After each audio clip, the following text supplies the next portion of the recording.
DNA kit exposed. That my parents kidnapped me as baby, raised me as theirs. Real parents had been searching 15 years. Today, at 12 o'clock after I become 18, I am leaving for good. My real parents are waiting for me, and I am not sure what I'm going to do with these people. All right, Reddit, strap in because this is probably the most messed up thing you'll read all week. I'm 18 male, and I just found out 3 months ago that the people who raised me literally kidnapped me when I was a baby. Like actual kidnapping. Not, oops, we accidentally took the wrong kid from the hospital, but full on, we stole someone's child and pretended he was ours for almost 2 decades, kidnapping. And the wildest part? My actual biological parents have been searching for me this entire time. 15 years of their lives spent looking for their stolen kid while I was living 20 miles away in the same state. Today at noon, I'm walking out that front door for good, and I honestly have no idea what I'm going to do about the people who raised me. But let me back up and explain how this nightmare started, because you need the full picture to understand why my head's been spinning for 3 months straight. So I've always been the weird kid in my family. Not like quirky weird or anything, just different. My parents are both super short, maybe 5'4" and 5'6", with brown hair and brown eyes.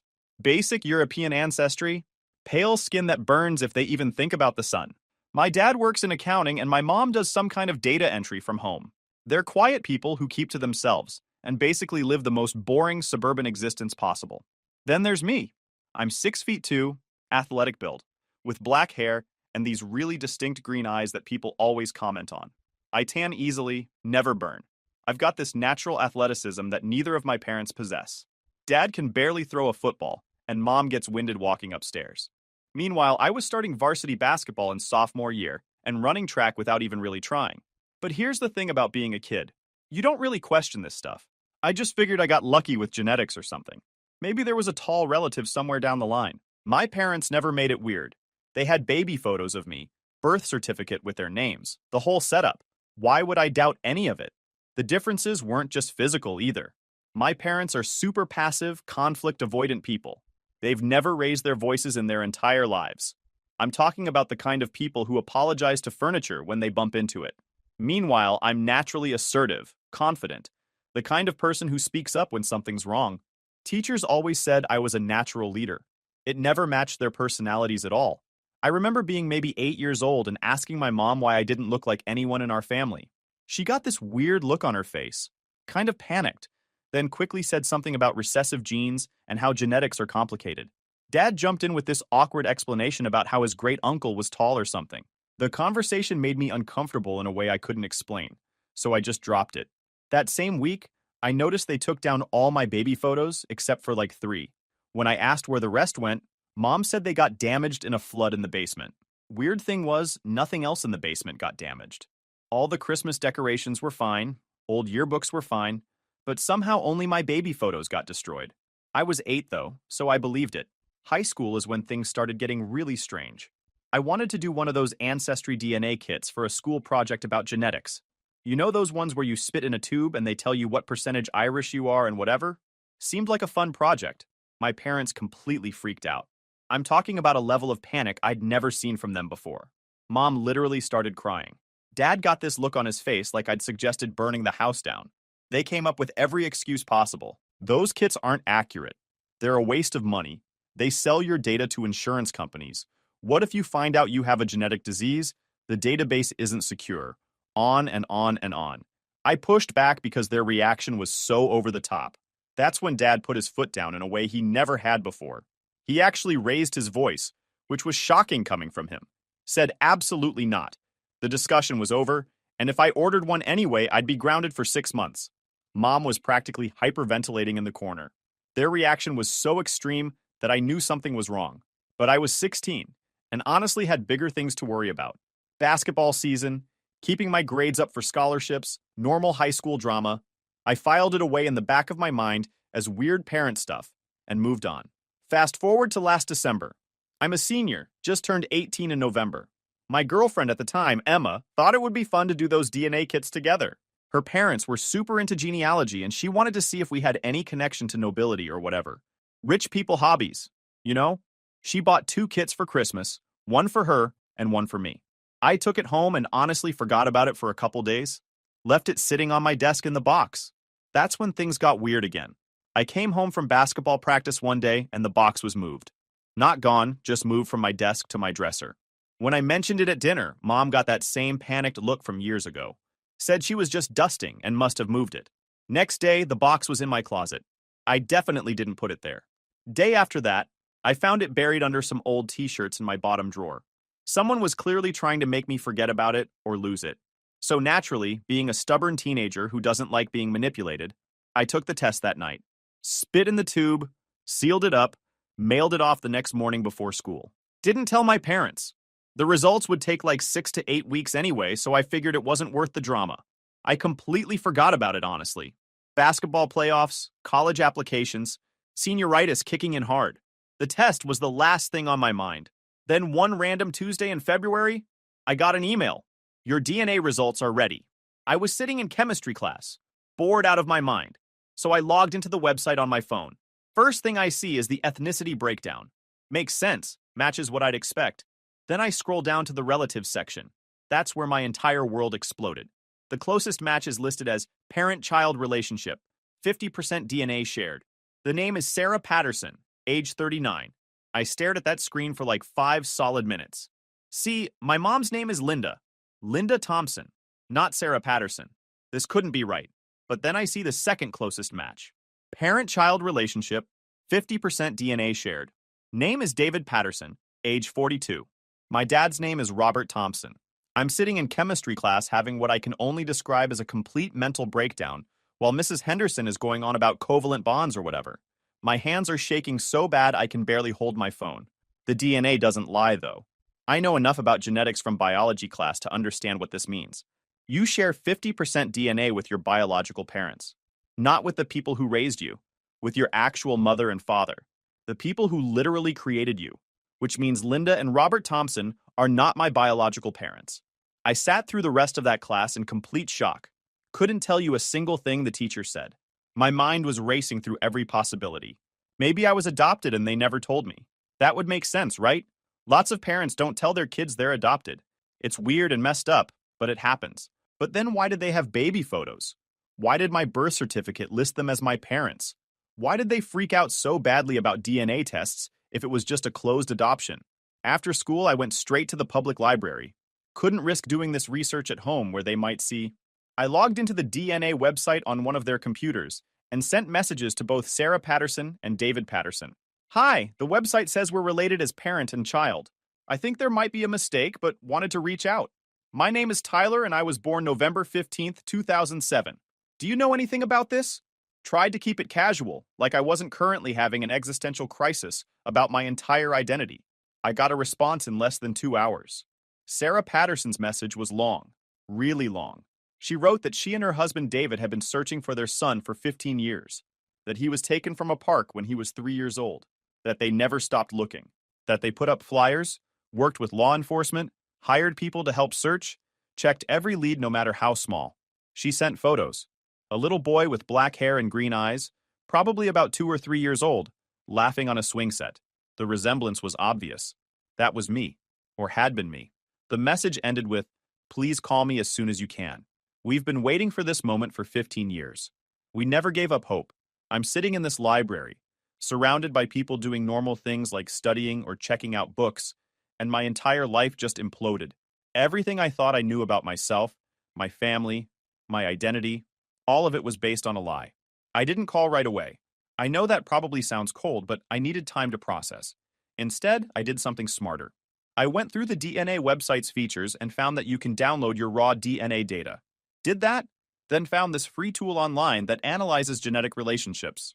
Uploaded my data and the data from Sarah and David Patterson's profiles. The analysis was clear. Probability of parent-child relationship, 99.99%. There was no mistake. These people were my biological parents. And the people who raised me? They stole me. I didn't go home that night. Told my parents via text that I was staying at my friend Jake's house to work on a project. They didn't question it. Why would they? I'd never given them a reason not to trust me before. Instead, I sat in a booth at a 24-hour diner, drinking my third coffee, trying to figure out what to do next. Do I call the police? Do I confront Linda and Robert? Do I reach out to Sarah and David? Do I just pretend I never took the test and keep living the lie? That last option was tempting, honestly. Easiest path forward. I was months away from graduating, had scholarship offers for basketball, college all lined up. Why blow up my entire life right now? But then I thought about Sarah and David, about how they'd spent 15 years searching for their kid, about the hope they must have felt seeing that DNA match, about what it would mean to them to have their son back. And I thought about Linda and Robert, about how they looked me in the eye every single day and lied, about how they stole someone's child and raised him as their own, about how they tried to stop me from taking that DNA test because they knew exactly what it would reveal. I called Sarah Patterson at 2 in the morning from that diner. She answered on the first ring. Her voice was shaking when she said hello. "This is Tyler," I said. "The DNA test said you're my biological mother." I heard her sob. Then I heard a man's voice in the background asking what was happening. She put me on speaker. For the next 2 hours, I sat in that booth listening to them tell me the story of what happened. How they took their 3-year-old son, me, to a park in the next town over. How Sarah was pregnant with my little sister at the time and feeling sick. So David took me to play while she rested on a bench. How David got distracted helping another kid who had fallen off the monkey bars. How when he turned around, I was gone. They described the panic, the immediate call to police, the search that went on for days. How witnesses said they saw a woman with a little boy matching my description, leaving the park and getting into a car. How the trail went completely cold. Sarah told me about my little sister Zoe, who's 14 now, who grew up knowing she had a big brother out there somewhere that the family was looking for. About how they kept my room exactly as it was. About how they never gave up hope even when everyone told them to accept I was probably gone forever. David described how he blamed himself for years.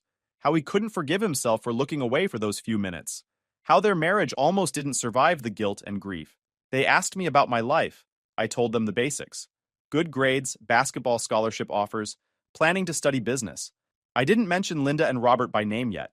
Didn't tell them where I lived. Some part of me was still protecting the people who raised me, which in retrospect is kind of messed up. We agreed to meet in person the next day. Sarah and David lived in Portland, about a 3-hour drive from where I was. They wanted to come to me immediately, but I needed time to process everything. I finally went to Jake's house around 5 a.m. and crashed on his couch. He knew something was wrong, but didn't push when I said I needed space. Jake's good people like that. The next morning, I drove to a coffee shop in Portland, told Linda and Robert I was visiting colleges, which wasn't technically a lie since I did drive past a few campuses on the way. Sarah and David were already there when I arrived. I spotted them immediately. David was tall, probably 6'3", with the same athletic build as me. Sarah was about 5'8", with my same eye color and facial structure. Looking at them was like looking at a future version of myself. Sarah started crying the moment she saw me. David was trying to hold it together, but you could see the emotion in his face. We got a private corner booth and just talked for hours. They showed me photos on their phones. Me as a baby. Me learning to walk. Me on my second birthday with cake smeared all over my face. My third birthday party, just 2 weeks before I was taken. Photos of Zoe growing up, with a picture of me always nearby so she'd know her brother. I showed them photos from my phone.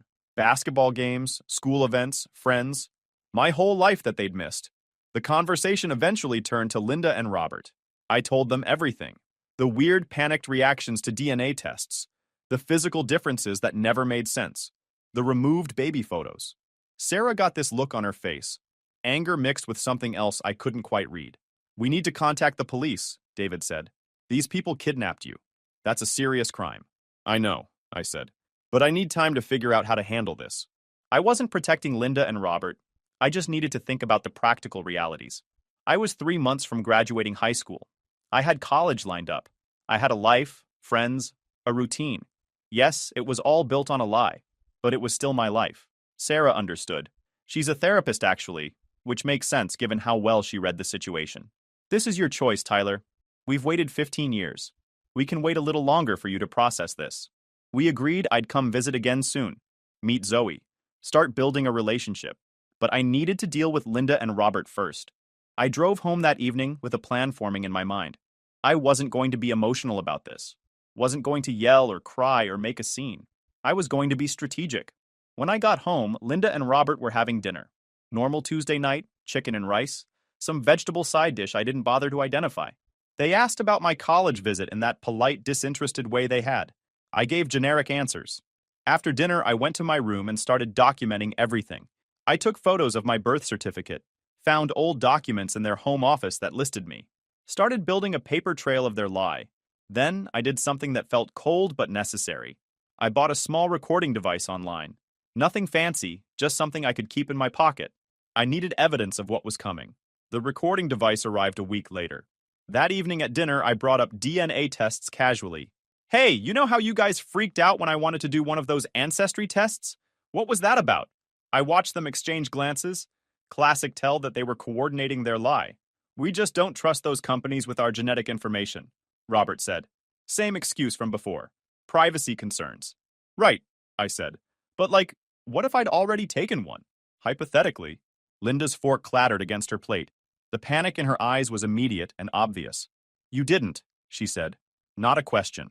A statement of horror. Hypothetically, I repeated, watching them both. If you did something like that, Robert said carefully, you should know those tests aren't always accurate. False matches happen all the time. Even parent-child matches? I asked. Those seem pretty accurate. 99.99% probability and all. The silence that followed was deafening. Linda looked like she might throw up. Robert's face went completely pale.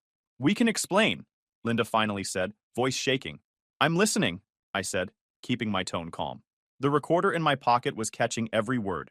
They told me a story about how they couldn't have children, about how they'd tried for years, about how they saw a little boy at a park one day, and he reminded them of what they'd lost, about how in a moment of temporary insanity, Linda took me while the father was distracted.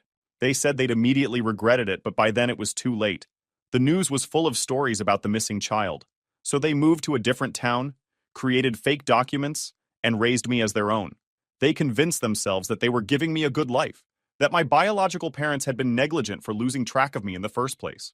I listened to all of this with my arms crossed, face completely neutral, watching them try to justify the unjustifiable.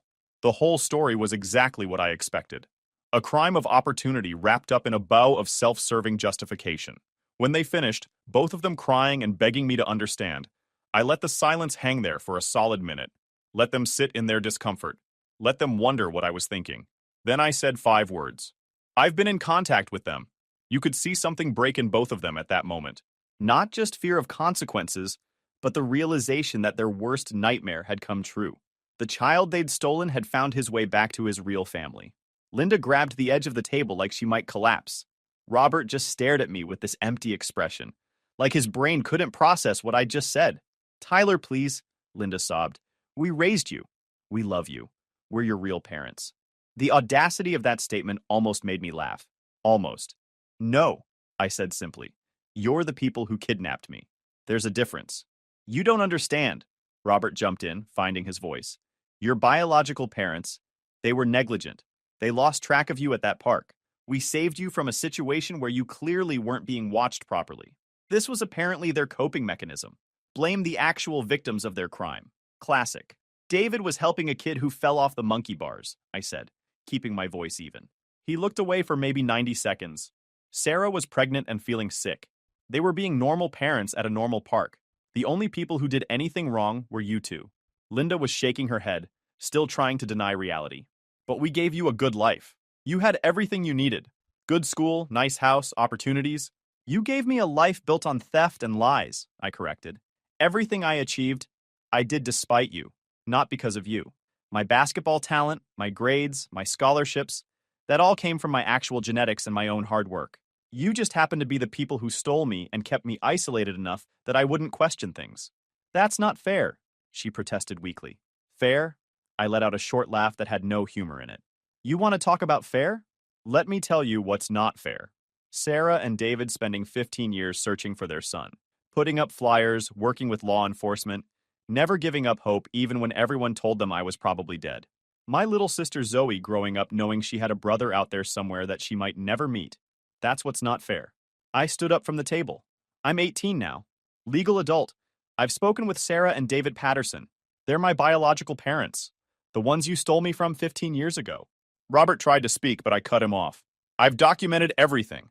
I have the DNA results, photos, messages, everything.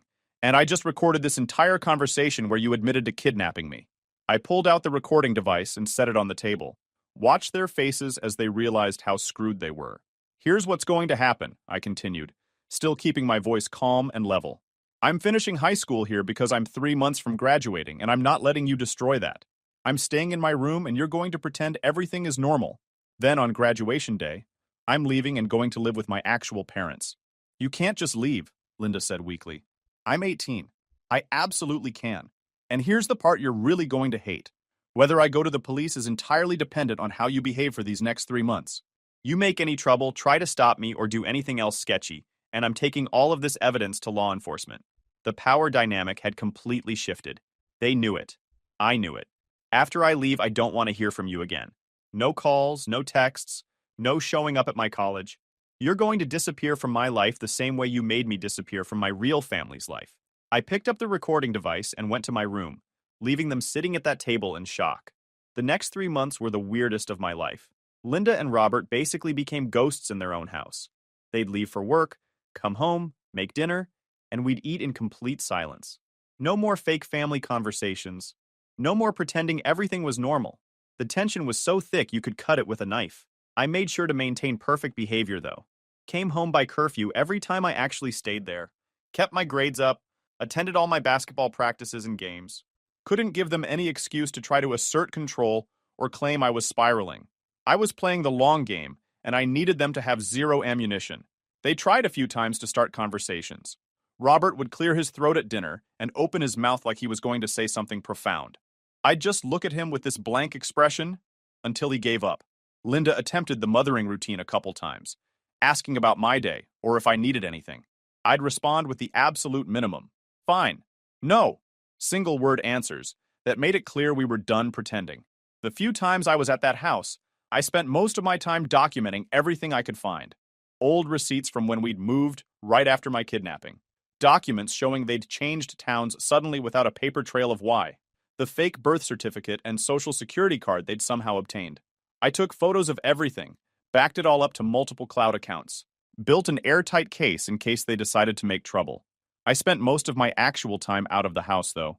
Basketball practices, games, hanging with friends who had no idea my entire world had just exploded. And most importantly, driving to Portland on weekends to get to know Sarah, David, and Zoe, my real family.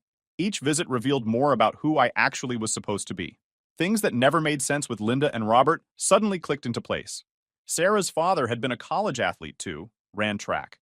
David's mother was this amazing artist who died before I was born, and Zoe had inherited her talent. Sarah showed me paintings and drawings that could have been in galleries. You used to draw constantly as a little kid, Sarah told me during one visit, showing me old drawings I'd done before being taken. They'd kept everything. Every scribble, every craft project from daycare, every photo. The contrast with Linda and Robert's mysterious flood that destroyed my baby photos was stark. Zoe was amazing. 14 years old, brilliant kid, super into science and coding. She'd grown up knowing about me, so when we finally met, it wasn't weird for her. She just hugged me and said, "Finally. Do you know how annoying it's been being an only child?" She showed me her room where she'd kept this timeline on her wall. Photos of me as a toddler, then age-progressed images showing what I might look like at different ages. News articles about missing children, evidence that she'd never forgotten the brother she barely remembered. Mom and Dad tried to take this down a few times, she admitted, gesturing to the wall.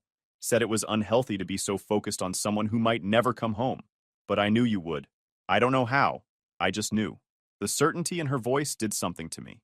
This kid had faith I'd come back when everyone else had given up hope. That meant something. Sarah and David didn't push. They let me set the pace for building our relationship. We'd have dinner, watch movies, talk about everything and nothing. They wanted to know everything about my life, but also respected that I needed time to process the massive upheaval of my entire identity. During one visit, David and I were shooting hoops in their driveway. He'd played college ball, and it showed. His form was perfect. His commentary on my technique was actually helpful. This was what it was supposed to be like. A father teaching his son the game he loved because they actually shared that genetic athleticism. "You know what kills me?" David said, taking a shot that swished perfectly through the net. "I miss teaching you to play basketball. That's such a dad thing, you know? Teaching your kid to shoot hoops. And I missed it because some strangers decided they had more right to you than we did." The pain in his voice was genuine. This wasn't about guilt or obligation. This was about a father who'd lost 15 years with his son and was mourning what could never be recovered. "You're teaching me now," I said, catching his pass and taking my own shot. "Better late than never, right?" "Yeah," he agreed. But the sadness didn't leave his eyes. Better late than never. I found out they'd divorced for 2 years after I was taken. The grief and guilt had destroyed their marriage. Sarah blamed David for looking away. David blamed himself. They'd both blamed each other. It took 2 years of separation, therapy, and finally the realization that destroying each other wouldn't bring me back for them to reconcile. We got remarried 5 years ago, Sarah told me during a different visit. Started over, went to counseling, worked through everything. But we never stopped looking for you. Even when we were separated, that was the one thing we agreed on. We'd never stop searching. They showed me the dedicated room they'd set up for the search. Filing cabinets full of leads, maps marked with sightings that turned out to be other kids, correspondence with law enforcement across multiple states. They'd spent thousands of hours and tens of thousands of their own money searching for me. The police told us after 5 years that we should accept you were probably dead, David said, his jaw tight at the memory. Said we needed to move on, focus on Zoe, stop chasing ghosts. But we couldn't. Every instinct we had said you were still out there. Learning all this made me hate Linda and Robert even more. They'd watched news stories about a desperate family searching for their missing son. They'd seen the pain they caused. They'd moved towns specifically to avoid being caught. And they just kept living their lie, raising someone else's child, pretending everything was fine. During those 3 months, I also had to deal with the practical aspects of my identity. Tyler Thompson was on all my school records, my scholarship offers, my entire documented existence. But my real name was Carter Patterson, named after David's father, who'd been a college basketball player and coach. Sarah and David said I could choose what name to use. They'd waited 15 years for me. They could wait for me to decide if I wanted to reclaim my birth name or keep the one I'd grown up with. No pressure, no expectations. Just support for whatever felt right to me. I decided to stick with Tyler for now. It's who I'd been for 18 years. But I'd take Patterson as my last name. Tyler Patterson. A compromise between who I was and who I was supposed to be. I decided to stick with Tyler for now. It's who I'd been for 18 years, but I'd take Patterson as my last name. Tyler Patterson. A compromise between who I was and who I was supposed to be. Graduation came faster than I expected. Walking across that stage to get my diploma, I saw Sarah, David, and Zoe in the stands cheering louder than anyone. Linda and Robert were there too, sitting far away, looking miserable. Good. After the ceremony, I had exactly one conversation with Linda and Robert in the parking lot. I'm leaving now, I told them. Don't contact me. Don't try to find me. Just be grateful I decided not to press charges. Linda tried to hug me. I stepped back. You don't get to do that. You lost that right when you decided to steal someone else's child. Robert pulled her away. He had this defeated look that might have made me feel bad if I wasn't so angry about the entire situation. We really did love you, he said quietly. That's not how love works, I replied. Love doesn't start with kidnapping. I got in my car and drove away. In the rearview mirror, I could see them standing there in the parking lot, watching me leave their lives forever. That was 3 weeks ago. I'm living with Sarah, David, and Zoe now in Portland, getting to know my real family, understanding where I actually came from. Sarah's side of the family has the same green eyes as me. David's father, the grandfather I was named after, was 6'4" and played college basketball. Suddenly, all those traits that never made sense with Linda and Robert make perfect sense. But here's where I'm stuck now. I told Sarah and David I'd decide about pressing charges after graduation. That time has come. Linda and Robert committed a serious crime. They stole a 3-year-old child and robbed him of 15 years with his actual family. They deserve to face consequences. But another part of me thinks about the practical realities. It would mean lawyers, court cases, media attention, having to relive the trauma publicly. It would mean watching 2 people who did raise me, even if they had no right to, go to prison. That would be a whole new mess to deal with. Sarah and David say it's entirely my choice. They want justice, but they also want me to heal. They've waited 15 years for me. They can wait however long it takes for me to make this decision. The weirdest part is that I don't really miss Linda and Robert. I thought I would. They raised me for 18 years. But now that I'm with my real family, I realize how much was always wrong, how they were always distant, always seemed slightly afraid of me forming deep connections with others, always tried to keep me isolated in subtle ways. Sarah, David, and Zoe treat me like I actually belong, like I'm not some secret they have to maintain. The house is full of photos of me as a little kid now, next to updated photos from these last few weeks. They're building a narrative of my life that includes both who I was and who I am. My little sister Zoe is teaching me to code. Apparently, I have a natural aptitude for it. David and I play basketball together. He's teaching me techniques that college scouts look for. Sarah just listens when I need to talk and gives me space when I don't. This is what a real family feels like. Not perfect, but genuine, built on truth instead of lies. The scholarship offers are still good, thankfully. I'll be starting college in the fall studying business and playing basketball. But now I'll be doing it as Tyler Patterson, with my actual family supporting me. Sometimes I think about what my life would have been if Linda and Robert had never taken me from that park. Would I have been a completely different person? Would I have the same personality, the same interests, the same drive? There's no way to know. The kidnapping shaped me whether I like it or not. But I'm choosing not to let it define me. I'm choosing to move forward with the family I was supposed to have all along. I'm choosing to build a future based on truth. As for Linda and Robert, they made their choice 18 years ago in that park. They chose to destroy 3 lives, mine, Sarah's, and David's, for their own selfish desires. They chose to live a lie every single day, looking at a child they stole and pretending he was theirs. Whatever happens to them next is just consequences finally catching up. I'm done protecting people who never deserved it. I'm done living a lie. I'm done being the kid who went missing from a park 15 years ago. Maybe I'll press charges. Maybe I won't. But that's my choice to make. Linda and Robert don't get to control any part of my life anymore. So yeah, that's my story. The people who raised me kidnapped me. My real parents never gave up looking, and I'm finally home after 18 years. Edit. Thanks for all the comments. To answer some common questions, yes, I have all the evidence saved. Yes, I'm working with a therapist. Yes, my real parents are being incredibly patient with everything. And no, Linda and Robert haven't tried to contact me since graduation. They're smart enough to know that would be a terrible idea. Edit 2. For those suggesting I definitely should or shouldn't press charges, I appreciate the input, but this isn't something I'm deciding based on Reddit comments. It's a decision I'll make when I'm ready, with help from my therapist, my real family, and time. Edit 3. Stop DMing me asking for updates or more details about Sarah and David. This is my life, not a Netflix series. I shared what I felt comfortable sharing. Everything else is private. Final edit. I've decided to go dark on this account after posting this. Need to focus on healing and building relationships with my actual family. To everyone who shared kind words or their own adoption identity stories, thank you. It helped more than you know. For those who were judgmental or pushy, I hope you never have to deal with finding out your entire childhood was built on a crime. YouTube just dropped this new hype feature. If you're hooked on this story, smash that hype button. It tells YouTube this video deserves to blow up, and it keeps even crazier stories coming your way.